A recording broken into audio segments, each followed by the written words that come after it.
You know, it's interesting. The Cowboys have done nothing. Their offseason has included The Joe Texans, Mixon. yeah. And the Texans will reportedly add Danielle Hunter, 2 years, $49 million, $48 million of it guaranteed from the Vikings. Penn State Saquon Barkley is an Eagle. Everybody. It's getting good. Kirk Cousins to the Falcons. Ian Rappaport. Saquon Barkley to the Eagles.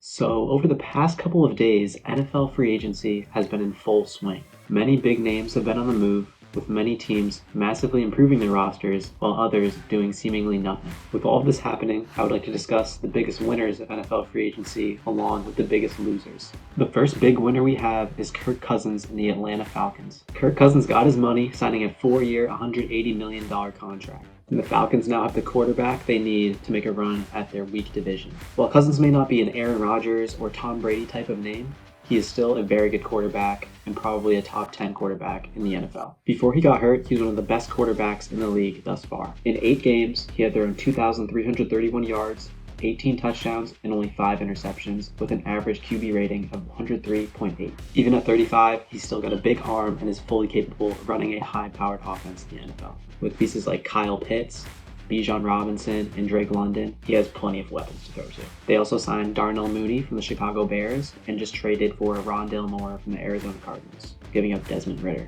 So he has plenty of weapons to utilize. Under new offensive coordinator Zach Robinson and coach Raheem Morris, I think this team has a very good shot at winning the NFC South title. The best team in this division besides them is probably the Bucs. But the Bucs were only 9-8 last year and they didn't get much better. They brought back Baker Mayfield and Mike Evans, but besides that, they haven't done a whole lot. So this team with Kirk Cousins looks like they're going to win the division, with a serious chance at making a deep playoff run. For our first big loser, we have the Dallas Cowboys. And this is just so funny to me. I love to see this. They lost their star running back and Tony Pollard to the Tennessee Titans, and they've let Tyron Smith and Stephon Gilmore go. And if this isn't bad enough, the teams in their division also got a lot better. The Giants got Brian Burns from the Panthers via a trade, giving up a 2nd-round pick and a 5th-round pick, and the Eagles signed edge rusher Bryce Huff, as well as star running back Saquon Barkley. And we can't forget the Commanders, who brought in solid players like Jeremy Chin, Bobby Wagner, and Austin Eckler. With a lack of cap space due to big contracts with Dak Prescott and CeeDee Lamb, it's kind of forced Jerry Jones to take a step back and watch all the other NFC East teams be a lot more active and get a lot better. Our big winner number 2 is the Houston Texans. Now, this team re-signed a bunch of major contributors, but also brought in a bunch of new faces. They re-signed players such as Dalton Schultz, Kaimi Fairbairn, and Desmond King, while signing some major players such as Danico Autry,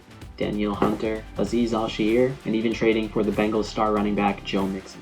So it's safe to say, after winning one playoff game with a rookie quarterback and CJ Stroud, that they are primed to make a deep playoff run and even maybe a Super Bowl run. I think the 2 edge rushers they signed were great signings in Danico Autry and Danielle Hunter to pair along with Will Anderson. This is going to make their pass rush absolutely ferocious, which is going to improve their secondary even more with players such as Derek Stingley and Jalen Petrie back there. This is going to give them a lot of pressure to the quarterback. However, these players are mostly only pass rushers, which means they're not as good at stopping the run. But I am okay with this because Will Anderson is one of the best run-stopping edge rushers in the entire NFL. So I don't think it'll hurt them too much. And with Danielle Hunter having 16.5 sacks last season, it should be a massive upgrade. My second big loser is the New England Patriots. Although they brought back major contributors such as Kyle Duggar, Michael Onwenu, and Josh Uche, this team has plenty of cap room, and I expected them to do a lot more in free agency. They signed a few good role players such as Austin Hooper and Antonio Gibson, but I just think with the amount of cap space they had, they should have done a lot more.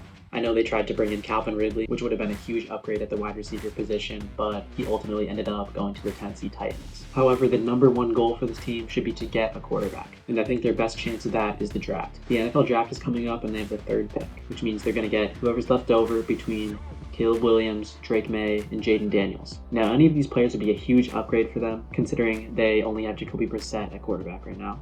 However, they can also consider J.J. McCarthy, who just won the national championship with Michigan last year. They do have a high pick in the 2nd round as well, so I would highly recommend them to take a receiver there because they're going to desperately need help for whoever's playing quarterback for them next year because Jalen Reagor and Kendrick Bourne are not going to cut it.